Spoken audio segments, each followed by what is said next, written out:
the ground, so didn't have to worry about this being a problem once he was falling. Because last year, this wouldn't have been a catch. Correct. Nothing normal about this. Kareem Hunt, 21-yard run, seems to be caught. After a 2-yard gain, spins away, hurdles the defender. He's so good. I can't comprehend the athleticism it takes to be able to pull off that hurdle with a 2-step lead up. Because he's at a full stop, turned around backwards, and 2 steps later, he's hurdling a defender. That was... Yeah, you see the guy's helmet heading down. Yep. That's why these guys are going up. Watch his head placement. Like, you know that guy's going to hit you on your thigh or your knee. Tremendous athlete, though. It was great. All right, Patriots corner Jonathan Jones Just goes up. Cross here and touch me. You want to touch an athlete. Makes an incredible interception against the Bears. Oh, my gosh. Great interception. This was timely, too, man. Yep. As far as the momentum. Both of the Pats' picks were great picks. I didn't think they were terrible throws by Trubisky. No, they weren't terrible. A little underthrown, both of them. Right, but it took spectacular plays for them to be interceptions rather than just a pass breakup. It was a huge play. Great fundamentals, too. He sees the wide receiver's hands going up. He goes right through his hands. Oh, DeAndre Hopkins with an incredible one-handed catch over Jalen Ramsey. Did you hear your guy Chris Collinsworth last night, sounding like you? I know he wasn't doing this game, but he was saying, man, what are they putting on the gloves these days? It's like everyone's just making these one-handed catches. Yeah, DeAndre Hopkins could do this with no gloves on. He could play in the 60s, the 50s. He's got great hands, but the gloves are extra, extra sticky. Just like today, I'm a little extra spicy. Oh, yeah, C's fired up. All right, moving on to the Cowboys in Washington yesterday. Looking to win 2 in a row for the first time all season. In the 4th, Dak Prescott strip sack by Ryan Kerrigan in the end zone. Washington recovers. They're up 10, less than 2 to go. Dak runs it in. That cuts the lead to 3. Cowboys get the ball back. Dak finds Cole Beasley to get them into Washington territory. A field goal to tie it from 52 out. And it bangs off the left upright. Washington holds on to win 20-17. Here is Dak Prescott after the game. Make that field goal going overtime. Who knows what happened? So it wasn't our worst performance out there today. It's a lot that we can learn from, we can get better from. And as I said, going into this bye week, that's something that we're going to take. We're going to figure out why we're not doing as well on the road as we're doing at home. And we're going to figure out how to put ourselves in the best position to succeed. We've got a great team. We got great guys in that locker room that all support each other. I mean, I've been part of some good teams since I've been playing the game of football, and this team is special. So our heads aren't down, heads up, and we're ready to get better this bye week and move forward in the season. Somehow his glass is still half full. Nick, what was the key to Washington winning this game yesterday? Man, they shut down Zeke. And credit to them, because that was the least productive game of Zeke's NFL career. And that, I mean, there's guys trying to stop him from doing his job. We talked all week. When you're playing the Cowboys, you go into a game and you say, we have to slow down or stop 21. And they did a better job than just about any team has done since, you know, Zeke's entire football career, since probably dating back to Ohio State. With that said, we showed it in the highlight. That Dak mistake was an absolute killer. They had a 3rd and 4 they converted that they ended up being called back because of a penalty on the rookie right guard Connor Williams. And then immediately thereafter, Dak tries to get himself out of trouble and just sets the ball on the ground. I mean, score in that situation, 13-10.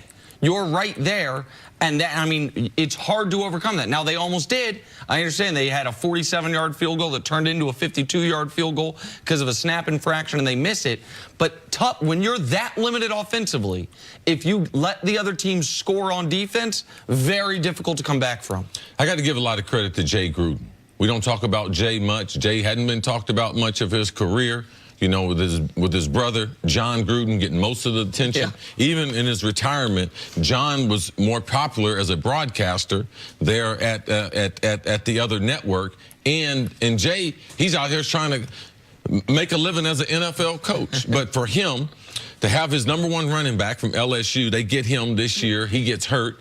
They go out on the free agent wire, acquire Adrian Peterson. He said, we're going to play behind this offensive line after making that trade for Alex Smith. They don't have quality wide receivers. So this was a game, they didn't have no wide receivers on the field. So for me, I got to give credit. It's nice that their defense played well. Leaning on this offensive line and the grit and hard work of Adrian Peterson has made this team, after 6 games, they're 4-2. And it's because of their head coach.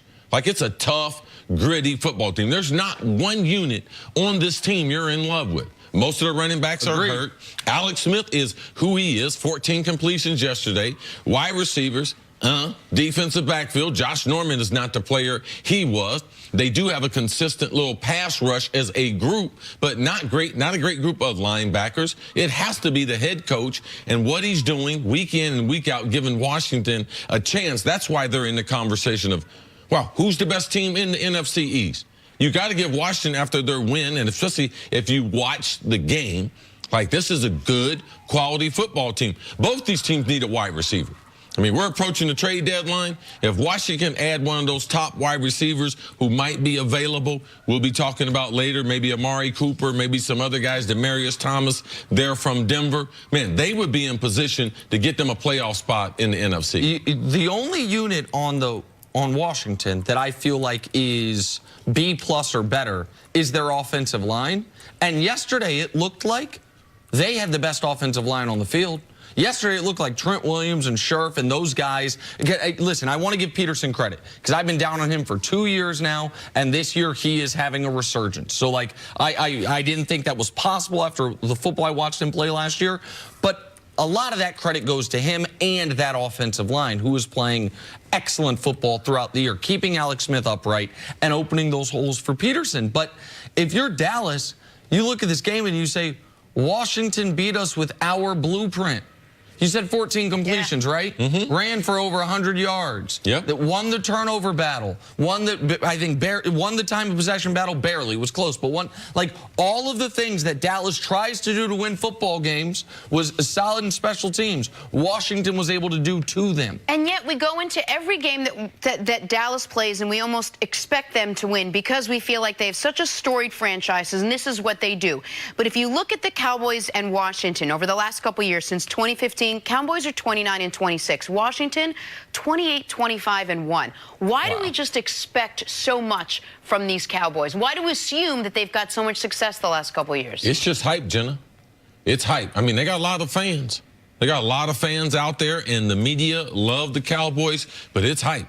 This is not a good football team. Like, I can't believe that they thought they were going to be able to get through the season with their wide receiver. I made a mistake. Hearns, I thought Hearns was going to be on track for a 1,000-yard season.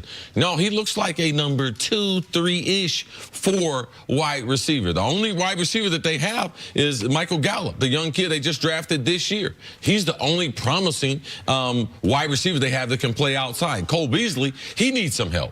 I mean, he's been their most dependable wide receiver, but the hype around the Cowboys, it's real. But man, I mean, that, if you look at it, since the start of 2015, 15, 16, 17, and now a quarter of a way, halfway through 18, yeah, half game better than the Washington Redskins. Wow, that's surprising. Most people, they would not know. I never would have believed it. I didn't know what you were going to say there, but I can't, like, I know that the Cowboys, because they had the one great year, the one awful year mixed in there, because 2015 was the injury year, 2016 was the Dak year, but for Washington, a team that, despite being in the nation's capital, goes under the radar seemingly every year since they moved on from RG3, they've been as good as Dallas. Now, and Dallas got to figure out what the hell's happening to them on the road. Like, now they are 0-4 on the road. Now the home road splits are 28 a game, 3-0 at home with no turnovers. To what they do yesterday, oh, they turned it over again. They lost again. So now they have, I think, 8 turnovers on the road, scoring 13 a game, and they're 0-4. That you said on Friday, all they got to do is find a way to win 3 games on the road, potentially, if they're going to be that good at home. Yes. Those 3 road wins are going to look hard to come by. They'll be their first 3. Right. When do they play in New York? When do they play the Giants? There's maybe one. Past that, I don't know where they're finding it. All right, let's take a break. Time now for Put a Grade on It, sponsored by CarMax. All right, we saw Dak Prescott had an up and down